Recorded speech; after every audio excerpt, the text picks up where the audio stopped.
Los cielos cuentan la gloria de Dios, y el firmamento anuncia la obra de sus manos.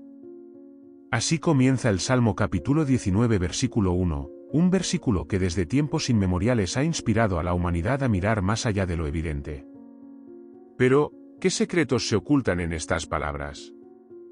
¿Es posible que la Biblia, más allá de ser un texto sagrado, esconda verdades que apuntan al origen del universo, la vida y nuestro lugar en él? Para entender los mayores misterios de la Biblia, debemos ir más allá de lo literal y adentrarnos en el simbolismo profundo que yace en sus historias. Desde el libro del Génesis, la narración de la creación plantea preguntas que han desconcertado a eruditos y científicos por igual. En apenas unos versículos, se describe la formación de todo cuanto conocemos, pero ¿cómo debemos interpretar esta narrativa? El Génesis afirma que Dios creó el universo en 6 días. Se habla de la separación de la luz de las tinieblas, de los cielos y las aguas, de la aparición de la vida. Sin embargo, si nos detenemos a pensar, ¿realmente podemos concebir el día de la misma manera en un contexto divino? ¿Es acaso una metáfora de periodos vastos, millones o incluso miles de millones de años? Lo que la ciencia moderna define como Big Bang, podría ser descrito en lenguaje bíblico como el acto creativo de Dios al pronunciar, sea la luz. El tiempo, entonces, puede que no sea el mismo para Dios y para nosotros. Un día para Él, podría representar una escala de tiempo que supera nuestra comprensión humana. En 2 Pedro capítulo 3 versículo 8 se dice, un día es como 1000 años, y 1000 años como un día. Esta es la primera pista de que el relato de la creación podría estar cifrado en un lenguaje accesible a la humanidad antigua, pero cargado de significados mucho más profundos y complejos de lo que a simple vista parece. Más intrigante aún es la afirmación de que la tierra estaba desordenada y vacía, y que las tinieblas estaban sobre la faz del abismo. ¿Es posible que esta referencia a un caos primordial se refiera a un estado del universo previo a la creación? Algunos estudiosos creen que este versículo alude a un momento anterior a la organización del cosmos, donde las fuerzas del desorden reinaban. Este abismo podría representar una fase de nuestro universo antes de que las leyes físicas que conocemos fueran establecidas. Si nos adentramos en la creación del hombre, el misterio se hace aún más profundo. El Génesis relata que Dios creó al ser humano a su imagen y semejanza, pero esta frase también ha sido motivo de debate. ¿Qué significa ser imagen de Dios? ¿Es nuestra capacidad de razonar, crear y soñar lo que nos acerca a lo divino? ¿O tal vez, hay algo en nuestra esencia misma que esté entrelazado con el poder creativo del universo? Algunos creen que este pasaje sugiere que la humanidad tiene un propósito mayor, uno que aún no hemos descubierto del todo. La Biblia también menciona seres que habitan el cielo, ángeles, arcángeles y otras entidades celestiales. Estas menciones, aunque simbólicas en algunos casos, plantean preguntas interesantes sobre la existencia de otras formas de vida, tanto espirituales como físicas. ¿En un universo tan vasto, podemos realmente ser los únicos? El Apocalipsis describe visiones de criaturas que desafían la imaginación, seres con múltiples rostros, ojos por doquier y alas inmensas. ¿Es posible que estas descripciones sean formas antiguas de intentar plasmar lo que nuestros antepasados vieron o comprendieron sobre el cosmos y sus habitantes? El primer paso para descifrar los misterios bíblicos es estar dispuesto a mirar más allá del texto literal. La Biblia, como muchos textos antiguos, emplea el lenguaje figurado y simbólico para transmitir verdades profundas. Cada historia, cada metáfora, es una ventana a una realidad más amplia que, si estamos dispuestos a explorar, podría cambiar nuestra percepción del universo para siempre.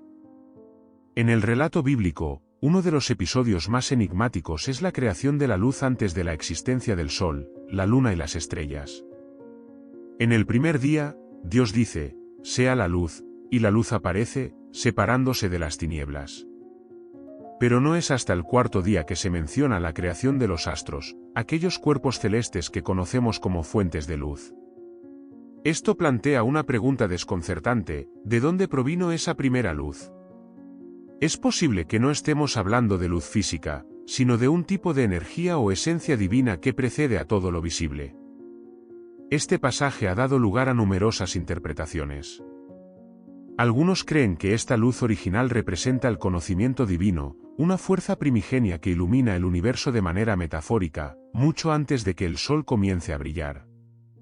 Otros, más inclinados a una interpretación científica, sugieren que este podría ser un indicio de la energía pura que, según la teoría del Big Bang, estaba presente en los primeros momentos del cosmos, antes de que se formaran las estrellas y los planetas.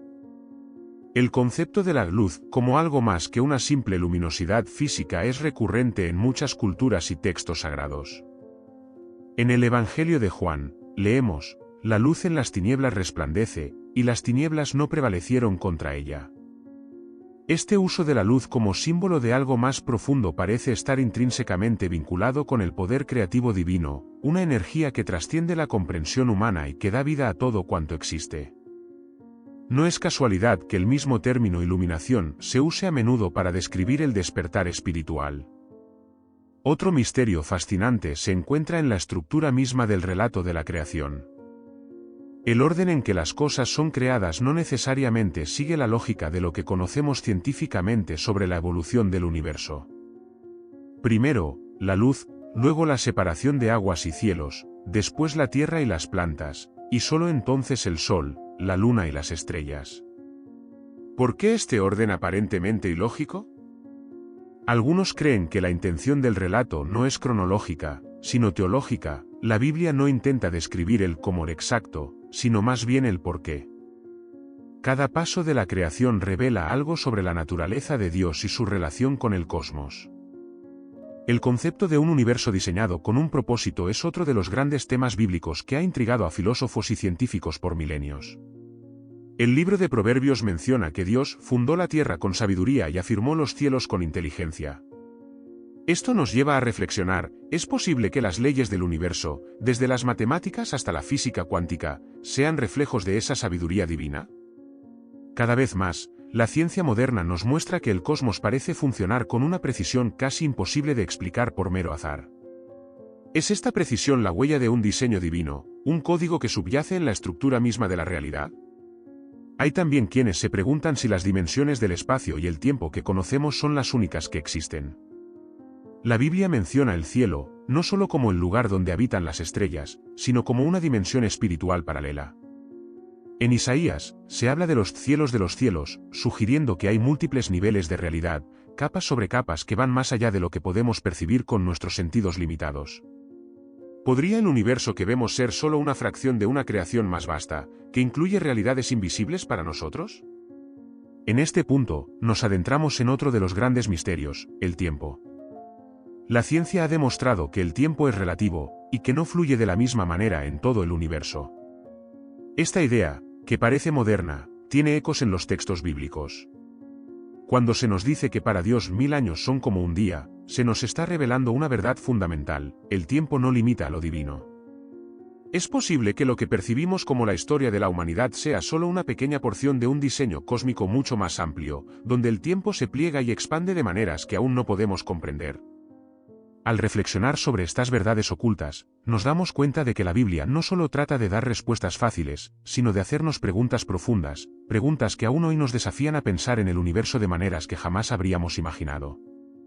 Uno de los misterios más profundos que encontramos en la Biblia es la cuestión del árbol de la vida y del árbol del conocimiento del bien y del mal, ambos mencionados en el jardín del Edén.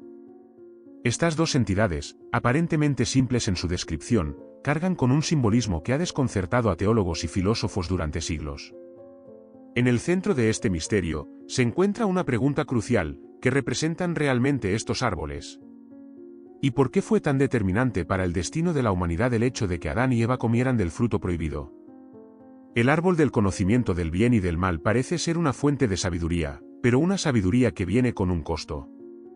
Al comer de su fruto, Adán y Eva ganan la capacidad de discernir entre el bien y el mal, algo que los distingue de las demás criaturas. Pero con esta habilidad también viene la pérdida de la inocencia y el alejamiento de la armonía original con Dios. Este evento plantea preguntas sobre la naturaleza de la libertad y el libre albedrío. ¿Era necesario que el ser humano cayera para comprender su propia humanidad? Algunos intérpretes ven en esta historia una metáfora del desarrollo de la conciencia, un paso inevitable en la evolución espiritual de la humanidad. Sin embargo, el árbol de la vida, aunque mencionado brevemente en el mismo relato, representa algo aún más enigmático. A diferencia del árbol del conocimiento, cuyo fruto trae consecuencias inmediatas, el árbol de la vida promete inmortalidad. Cuando Adán y Eva son expulsados del jardín, Dios pone querubines y una espada de fuego para proteger el acceso a este árbol, impidiendo que el ser humano, ahora caído, pueda alcanzar la vida eterna en su estado de pecado. Pero, ¿qué representa realmente este árbol? ¿Es solo un símbolo de la vida eterna, o hay algo más profundo detrás de su presencia en el jardín? Algunos estudiosos han sugerido que el árbol de la vida es una representación del ciclo cósmico, un símbolo del equilibrio entre la vida, la muerte y la renovación. En muchas tradiciones antiguas, el árbol es un símbolo de conexión entre el cielo, la tierra y el inframundo, un eje que une las diferentes dimensiones de la existencia. ¿Podría el árbol de la vida en el Edén haber sido un portal hacia una realidad superior, un estado de existencia que trasciende el tiempo y el espacio tal como lo entendemos?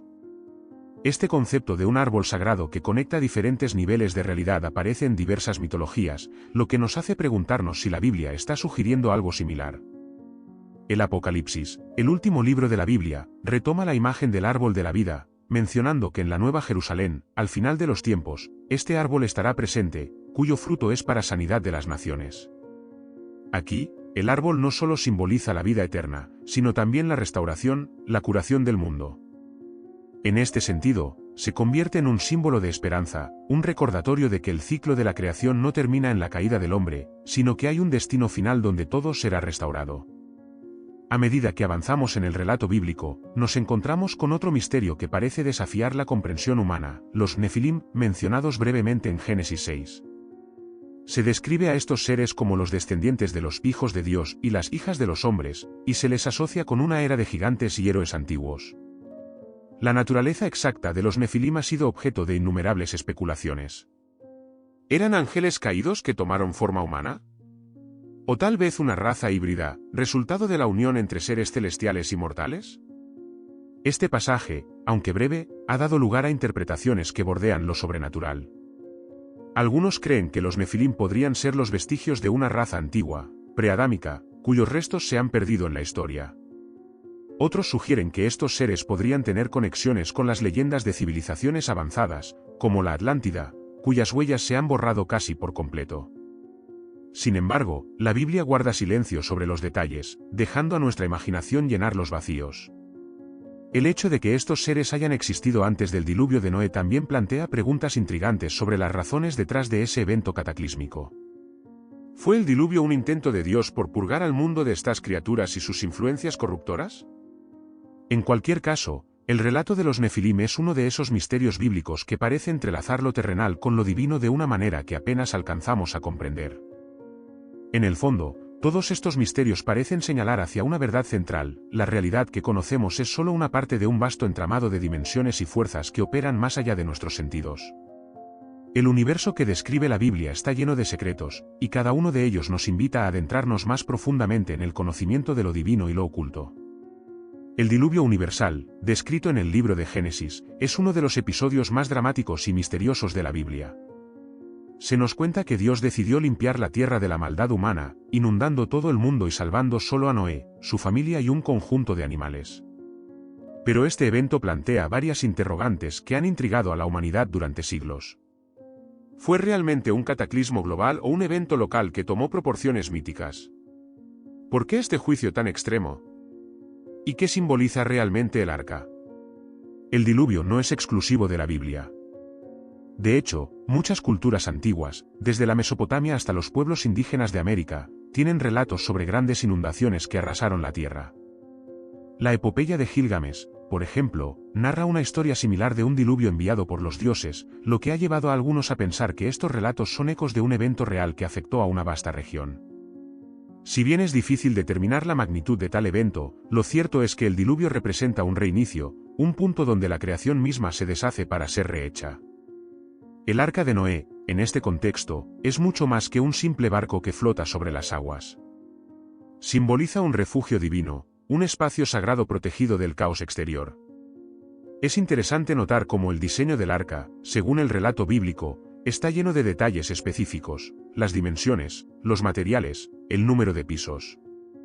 Algunos teólogos han visto en este nivel de detalle un paralelismo con otros templos o estructuras sagradas, como el tabernáculo y el templo de Salomón, lo que sugiere que el arca es más que un vehículo de salvación física, es también un espacio espiritual, una especie de templo móvil. El diluvio, entonces, no es solo un acto de destrucción, sino también de purificación. Al cubrir la tierra con agua, se borra la corrupción y se da paso a una nueva creación. El agua en la Biblia tiene un simbolismo ambivalente. Puede ser un instrumento de vida, como lo vemos en el bautismo o en la separación de las aguas en el Génesis, pero también puede ser una fuerza destructiva, como lo demuestra el diluvio. Esta dualidad refleja el poder creador y destructor de Dios, capaz de traer orden a partir del caos. Sin embargo, hay otro aspecto inquietante en el relato del diluvio que muchas veces pasa desapercibido: los gigantes o nefilim que se mencionan justo antes de que el diluvio ocurra. Estos seres, descritos como descendientes de los hijos de Dios y las hijas de los hombres, parecen estar relacionados de alguna manera con la corrupción de la humanidad. Algunos estudiosos sugieren que el diluvio fue, en parte, una respuesta a la presencia de estos seres en la tierra, cuya naturaleza híbrida desafía las categorías de lo divino y lo humano. Pero, ¿qué papel jugaron estos nefilim en la decadencia moral de la humanidad? ¿Eran seres de carne y hueso, o representaciones simbólicas del mal que había invadido la creación? El hecho de que Noé y su familia sean los únicos supervivientes también nos plantea preguntas sobre el papel de la humanidad en el plan divino. Noé es descrito como un hombre justo, perfecto en sus generaciones. Pero, ¿qué significa esta perfección? Algunos interpretan esto en términos de pureza espiritual, mientras que otros sugieren que podría referirse a la integridad genética de Noé, libre de la contaminación de los nefilim. Sea cual sea la interpretación, lo cierto es que Noé es elegido para preservar la continuidad de la humanidad, una humanidad que, pese a su caída, sigue siendo parte del plan de Dios. Cuando las aguas del diluvio retroceden y el arca se posa sobre el monte Ararat, se abre una nueva etapa para la creación. Dios hace un pacto con Noé, prometiendo no volver a destruir la tierra con un diluvio, y como señal de este pacto, coloca un arco iris en el cielo. El arco iris, un fenómeno natural que hoy comprendemos en términos científicos, tiene aquí un significado profundamente espiritual. Es un recordatorio de la misericordia divina, un símbolo de esperanza y renovación después de la tormenta. Pero hay algo más que subyace en este pacto: la relación entre Dios y la humanidad se ha transformado. Después del diluvio, las reglas cambian. A Noé y sus descendientes se les permite comer carne, algo que no había sido autorizado antes. Esta nueva concesión parece marcar un cambio en la relación entre los seres humanos y el resto de la creación. Ya no son simplemente jardineros del Edén, ahora deben dominar el mundo de una manera más directa, pero con ello también cargan con la responsabilidad de no derramar sangre injustamente. El relato del diluvio, por tanto, no es solo una historia de juicio y castigo, sino también de redención, de segundas oportunidades y de una renovada alianza entre Dios y su creación. Sin embargo, el diluvio también nos deja con preguntas inquietantes. ¿Estamos viviendo en una nueva era que requiere otra purificación? ¿Qué significan estos ciclos de destrucción y renovación para el futuro del universo? Los misterios del pasado parecen tener implicaciones profundas para nuestro presente y futuro. Uno de los mayores enigmas en la Biblia es la Torre de Babel, una construcción que, según el relato en Génesis, fue erigida por la humanidad con el propósito de alcanzar los cielos. En aquellos días, la humanidad hablaba un solo idioma, y unida en propósito, decidió construir una torre tan alta que pudiera tocar el cielo. Pero Dios, al ver esta ambición desmedida, confundió su lengua, dispersándolos por toda la tierra. Este episodio nos enfrenta a profundas preguntas sobre los límites del conocimiento y el poder humanos. ¿Qué representaba esta torre? ¿Y por qué fue tan importante para Dios detener su construcción? La Torre de Babel es más que un relato sobre una estructura física. Representa el deseo de la humanidad de trascender sus propios límites, de alcanzar el conocimiento divino, o incluso de convertirse en dioses por sí mismos. En muchas tradiciones antiguas, las torres y montañas eran vistas como puntos de contacto entre la tierra y el cielo, entre lo humano y lo divino. En este sentido, Babel simboliza no solo una aspiración tecnológica, sino una búsqueda espiritual mal dirigida. Es el intento de alcanzar el cielo por medios humanos, sin la intervención o permiso de Dios.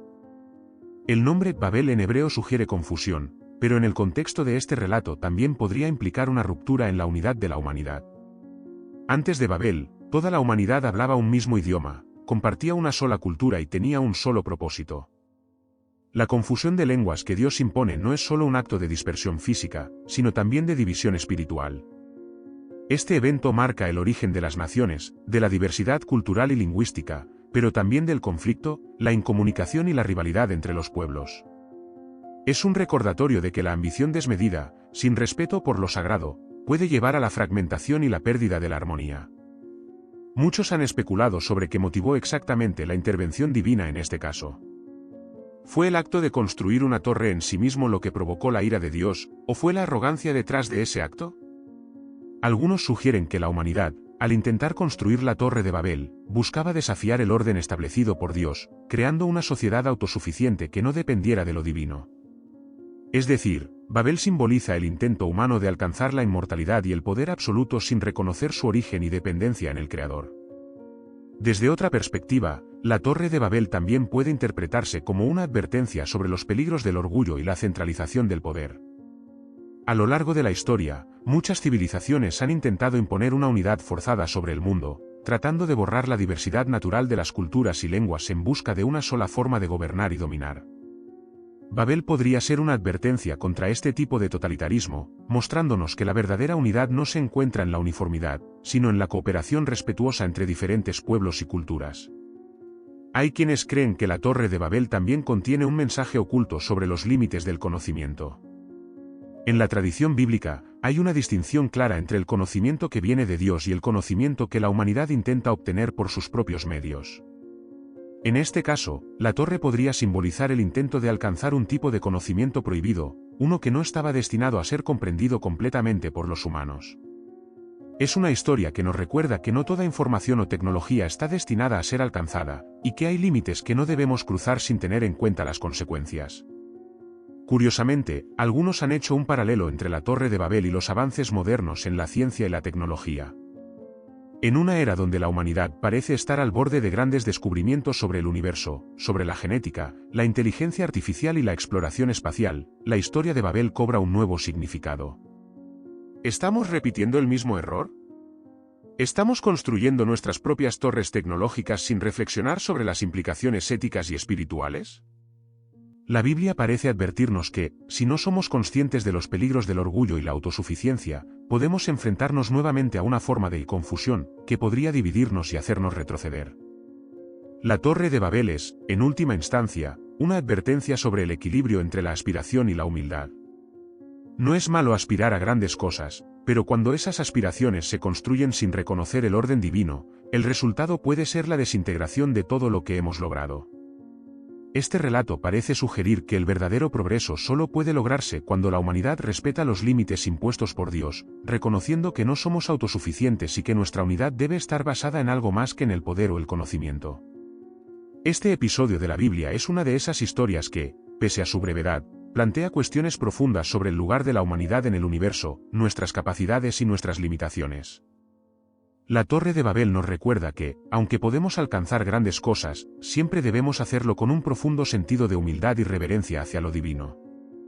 Otro de los grandes enigmas que surgen en la Biblia es la mención de los seres conocidos como ángeles. A lo largo de los textos sagrados, los ángeles aparecen como mensajeros y guerreros divinos, pero también hay momentos en que parecen desempeñar roles mucho más complejos. En el imaginario popular, se tiende a representar a los ángeles como figuras benevolentes con alas y rostros serenos.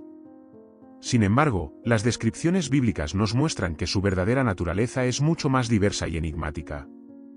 La pregunta que surge aquí es, ¿qué son realmente los ángeles y qué papel juegan en el universo según las Escrituras? En primer lugar, la palabra ángel proviene del griego ángelos, que significa mensajero. Este es quizás su rol más conocido, el de intermediarios entre Dios y los humanos. Los ángeles llevan mensajes cruciales en momentos decisivos de la narrativa bíblica. Fue un ángel quien le anunció a María que daría a luz a Jesús, y también fue un ángel quien le reveló a los pastores el nacimiento del Mesías. Sin embargo, detrás de esta función de mensajeros, los ángeles parecen tener una jerarquía propia y funciones que van más allá de la simple transmisión de palabras. El libro de Isaías nos ofrece una de las imágenes más impresionantes y desconcertantes de estos seres celestiales. Describe a los serafines, un tipo de ángel que tiene 6 alas, con 2 se cubren el rostro, con 2 se cubren los pies y con 2 vuelan. Estos seres, que rodean el trono de Dios, cantan incesantemente: Santo, Santo, Santo es el Señor de los ejércitos. La imagen de los serafines desafía la concepción clásica de los ángeles como figuras humanas aladas. Nos encontramos ante seres que parecen más simbólicos que literales, representando la pureza, el poder y el misterio de Dios. Otro tipo de ángeles descritos en la Biblia son los querubines. En el libro de Ezequiel, los querubines son representados con múltiples caras, alas y cuerpos llenos de ojos, lo que los convierte en criaturas profundamente simbólicas. En el arte y la tradición occidental, los querubines han sido interpretados a menudo como pequeños ángeles infantiles, pero la descripción bíblica sugiere que su apariencia es mucho más imponente y misteriosa. Estos seres protegen el acceso al árbol de la vida después de la caída de Adán y Eva, lo que sugiere que, además de ser mensajeros, los ángeles también desempeñan el papel de guardianes del orden divino. Una de las cuestiones más intrigantes sobre los ángeles es su relación con el libre albedrío y la rebelión. El relato de la caída de Lucifer, uno de los ángeles más elevados, plantea un enigma fascinante: si los ángeles son seres creados por Dios, ¿cómo es posible que algunos de ellos hayan elegido rebelarse? Lucifer, descrito como el portador de la luz, fue uno de los ángeles más hermosos y poderosos, pero su orgullo lo llevó a desafiar a Dios. Esta rebelión resulta en su caída y en la de sus seguidores, quienes se convierten en los ángeles caídos, también conocidos como demonios. Este episodio nos plantea preguntas sobre la naturaleza misma del mal y del libre albedrío. Si incluso seres tan cercanos a la perfección como los ángeles pueden caer en el error, ¿qué implica eso para la humanidad, con todas sus debilidades? La historia de Lucifer y los ángeles caídos parece sugerir que la libertad de elección es una parte esencial del universo creado por Dios, incluso para los seres celestiales. La posibilidad de caer, de desviarse del camino, está siempre presente, incluso para aquellos que originalmente fueron creados en la luz. Otro aspecto fascinante es la intervención de los ángeles en la vida cotidiana de los humanos. A lo largo de la Biblia, los ángeles no solo entregan mensajes o luchan en batallas espirituales, sino que también protegen y guían a las personas en momentos de necesidad. Un ejemplo claro de esto se encuentra en el libro de Daniel, cuando un ángel protege a Daniel en el foso de los leones, cerrando las bocas de las bestias. Este tipo de intervención directa plantea la cuestión de hasta qué punto los ángeles influyen en los eventos de nuestra vida cotidiana. ¿Cuántas veces estamos rodeados por estos seres sin siquiera darnos cuenta? El concepto de ángeles guardianes, seres asignados a proteger a individuos o naciones, también ha sido una fuente de inspiración y misterio. Aunque no se menciona explícitamente en todas partes de la Biblia, muchos creen que cada persona tiene un ángel asignado para guiar y proteger. Esta idea de la presencia constante de un ser celestial que vela por nosotros, invisible pero activo, nos lleva a reflexionar sobre la naturaleza del bien y del mal, y el equilibrio entre ambas fuerzas en el universo. En última instancia, los ángeles en la Biblia son figuras que nos conectan con la dimensión espiritual del cosmos. A través de ellos, vemos atisbos de un universo más vasto y complejo, donde las fuerzas del bien y el mal luchan por el destino de la humanidad. Aunque gran parte de su naturaleza permanece envuelta en el misterio, una cosa es clara: los ángeles son testigos y participantes activos en la historia de la creación, y su papel en los designios divinos es fundamental. Sin embargo, aún quedan muchos aspectos de su existencia y propósito que permanecen fuera de nuestro entendimiento, escondidos en el vasto entramado de los secretos bíblicos. Un enigma que ha fascinado a teólogos y estudiosos durante siglos es la cuestión de los hijos de Dios y los Nefilim, mencionados brevemente en el libro de Génesis, capítulo 6. Estos seres, cuya mención es críptica y misteriosa, han generado innumerables interpretaciones y teorías a lo largo del tiempo. ¿Quiénes eran estos hijos de Dios? ¿Y quiénes eran los Nefilim, que aparecieron en la tierra durante ese periodo? La Biblia ofrece solo destellos de información, lo que deja una gran cantidad de espacio para la especulación, pero también una sensación de asombro ante lo que pudo haber sucedido en los días anteriores al diluvio. El relato en Génesis dice lo siguiente: aconteció que cuando comenzaron los hombres a multiplicarse sobre la faz de la tierra y les nacieron hijas, viendo los hijos de Dios que las hijas de los hombres eran hermosas, tomaron para sí mujeres, escogiendo entre todas. Luego, continúa con la mención de los Nefilim. Había gigantes en la tierra en aquellos días, y también después que se llegaron los hijos de Dios a las hijas de los hombres, y les engendraron hijos. Estos fueron los valientes que desde la antigüedad fueron varones de renombre. Este pasaje plantea preguntas que han desconcertado a los lectores durante siglos. ¿Quiénes eran estos hijos de Dios? ¿Eran seres angelicales, descendientes de un linaje especial, o tal vez un grupo de humanos extraordinarios? ¿Y los Nefilim fueron verdaderamente gigantes, o representaban algo más simbólico? Una de las teorías más antiguas sostiene que los hijos de Dios eran ángeles caídos, seres celestiales que, en desafío a la voluntad divina, decidieron unirse a las mujeres humanas. Esta interpretación ha sido popular en ciertos textos apócrifos y en la tradición judía del libro de Enoc, donde se describe con mayor detalle cómo un grupo de ángeles conocidos como los vigilantes descendieron a la tierra, tomaron esposas humanas y engendraron una raza híbrida de gigantes. Estos Nefilim, hijos de la unión entre ángeles y humanos, eran seres poderosos, y según estas fuentes, jugaban un papel en la corrupción que llevó al gran diluvio. Si bien la Biblia no da muchos detalles sobre los Nefilim, la imagen que se sugiere es inquietante: seres de gran tamaño y poder, que se convirtieron en varones de renombre. Este linaje de gigantes habría marcado una desviación del orden natural y del plan original de Dios para la humanidad, una transgresión que contribuyó al caos moral y espiritual de la época. Según esta interpretación, el diluvio no fue solo una respuesta a la maldad humana, sino también un acto de limpieza para erradicar esta raza híbrida, fruto de una unión prohibida entre lo divino y lo humano. Otra teoría interpreta a los hijos de Dios no como seres angélicos, sino como una línea de hombres piadosos, posiblemente los descendientes de Set, el hijo de Adán que permaneció fiel a Dios. Según esta lectura, los hijos de Dios serían aquellos que mantenían la fe en el Creador, mientras que las hijas de los hombres serían descendientes de Caín, la línea que había caído en el pecado y la violencia. En este caso, la historia hablaría de la mezcla de dos linajes, uno que seguía los caminos de Dios y otro que se había apartado de él.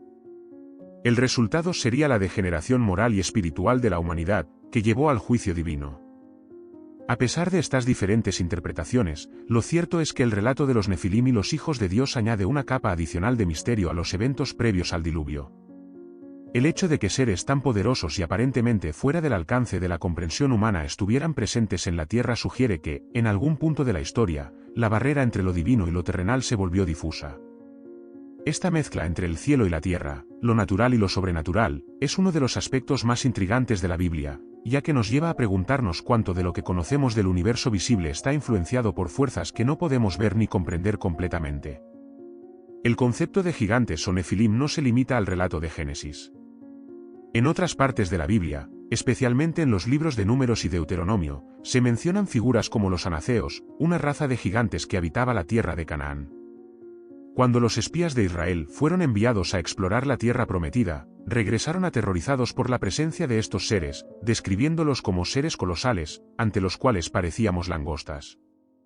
La presencia recurrente de gigantes en la narrativa bíblica parece sugerir que los Nefilim, o al menos su influencia, sobrevivieron de alguna manera al diluvio, manteniendo su legado como una de las grandes incógnitas del texto sagrado. ¿Qué simbolizan realmente los Nefilim? Algunos estudiosos sugieren que representan una advertencia sobre los peligros de la ambición desmedida y de traspasar los límites naturales establecidos por Dios. Son un recordatorio de que la creación tiene un orden divino, y que el intento de subvertir ese orden, ya sea por parte de los ángeles o de los humanos, puede tener consecuencias desastrosas. También podrían simbolizar las influencias malignas que pueden infiltrarse en el mundo cuando se rompen las barreras espirituales. A medida que seguimos explorando el relato bíblico, los Nefilim se nos presentan no solo como gigantes físicos, sino como símbolos de una época en que el mal y la corrupción se extendieron por la tierra. La creación del universo, según la Biblia, es un relato fascinante que sigue revelando secretos y misterios profundos. Desde las primeras palabras en el Génesis, en el principio creó Dios los cielos y la tierra, somos llevados a un escenario que desafía nuestra comprensión del tiempo, el espacio y el origen de todo lo que existe.